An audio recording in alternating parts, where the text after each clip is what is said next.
Corona महामारी से जंग के खिलाफ देश भर में 1 मई से वैक्सीनेशन का कार्य और तेजी से शुरू होने वाला है, जहां एक और 18 वर्ष से अधिक उम्र वाले लोगों को इस चरण में वैक्सीन की डोज दी जाएगी। तो वहीं वैक्सीन के लिए रजिस्ट्रेशन शुरू होने के कुछ मिनट बाद ही वेबसाइट में गड़बड़ शुरू हो गई है। आपको बता दें कि तीसरे चरण के लिए वैक्सीनेशन करवाने वाले लोगों के लिए सरकार द्वारा कोविन ऐप के माध्यम से वैक्सीन के लिए रजिस्ट्रेशन करने की प्रक्रिया को बुधवार शाम 4 बजे से शुरू किया गया है।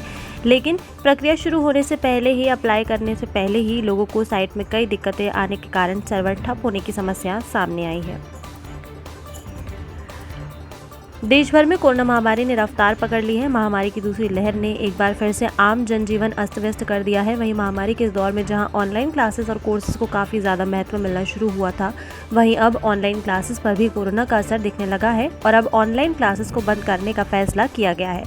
आपको बता दें कि मध्य प्रदेश के स्कूल शिक्षा विभाग ने मंगलवार को एक आदेश जारी किया था। सरकार द्वारा जारी किए गए नोटिस में कहा गया है कि सरकार 1 मई से 1 महीने के लिए कक्षा 10वीं और 12वीं को छोड़कर सभी कक्षाओं की ऑनलाइन कक्षाओं को रद्द करने का फैसला किया है। यानी कक्षा 1 से 9वीं और 11वीं तक के छात्र 31 मई तक ऑनलाइन कक्षा में नहीं पढ़ पाएंगे। यह आदेश राज्य में चल रहे सरकारी और निजी स्कूलों के सभी बोर्डों पर लागू होगा।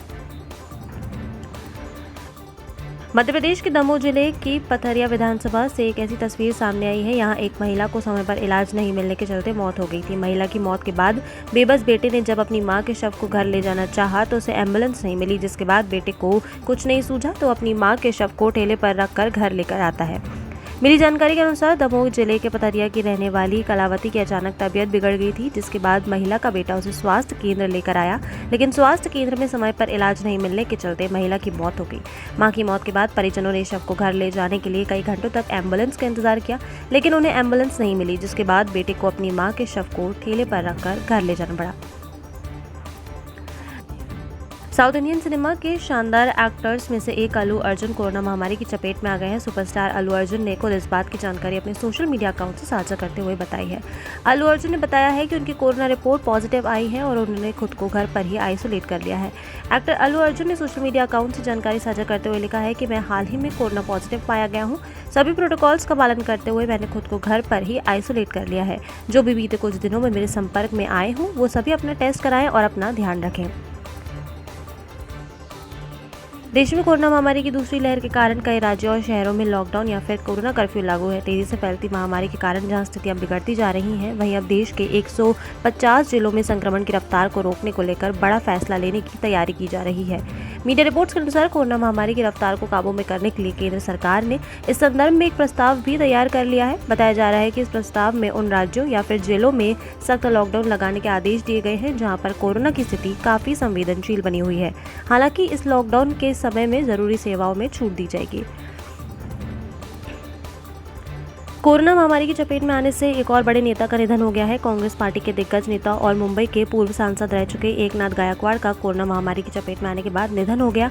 कुछ दिनों पहले ही उनकी कोरोना रिपोर्ट पॉजिटिव आई थी, जिसके बाद वो मुंबई में ही अपना इलाज करवा रहे थे। मीडिया रिपोर्ट्स के अनुसार एकनाथ गायकवाड़ का मुंबई के ब्रीच कैंडी अस्पताल में बुधवार सुबह निधन हो गया है। उनके निधन से पूरी महाराष्ट्र कांग्रेस में शोक की लहर है। एकनाथ गायकवाड़ के निधन की जानकारी सामने आने के बाद कांग्रेस पार्टी के कई बड़े नेताओं ने शोक व्यक्त किया है।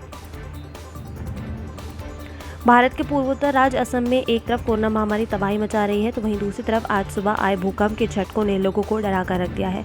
असम में आज सुबह सुबह भूकंप के तेज झटके महसूस किए गए। भूकंप की तीव्रता 6.4 मापी गई। भूकंप के चलते कई शहरों की इमारतों को काफी नुकसान पहुंचा है। इतना ही नहीं, कई जगहों की सड़कें फट गई हैं। मिली जानकारी के अनुसार भूकंप के केंद्र वाली जगह पर सड़कों में क्रैक आ गया है। वहीं एक 4 मंजिला इमारत दूसरी इमारत से टिक गई है। भूकंप विशेषज्ञों का कहना है कि भूकंप के झटके पड़ोसी राज्य मेघालय और पश्चिम बंगाल में भी महसूस किए गए। असम के सोनपुर जिले में सुबह करीब 7:91 पर भूकंप के झटके लगे हैं। इसके बाद कुछ ही मिनटों में भूकंप के दूसरे झटके महसूस किए गए। बताया जा रहा है कि भूकंप के झटके इतनी तेजी थे कि लोग घबराकर अपने घरों से बाहर निकल आए। दिल्ली में कोरोना संकट के बीच सीएम अरविंद केजरीवाल को एक और झटका लगा है। गृह मंत्रालय से जारी अधिसूचना में कहा गया है कि दिल्ली की सरकार अधिनियम को लागू किया जाता है। अब दिल्ली में सरकार का मतलब उपराज्यपाल है। केंद्र सरकार ने दिल्ली में GNTCD कानून को अमल में लाने की अधिसूचना जारी की है। दिल्ली राष्ट्रीय राजधानी राज्य क्षेत्र शासन अधिनियम 2021 की धारा की उपधारा 2 में उल्लेखित शक्तियों का इस्तेमाल करते हुए केंद्र सरकार द्वारा 27 अप्रैल 2021 से अधिनियम के प्रावधानों को लागू करती है। बता दें कि दिल्ली की केजरीवाल सरकार ने इस कानून का विरोध किया था, लेकिन केंद्र सरकार को इसकी शक्तियों का उपयोग करने की मंजूरी मिल गई थी।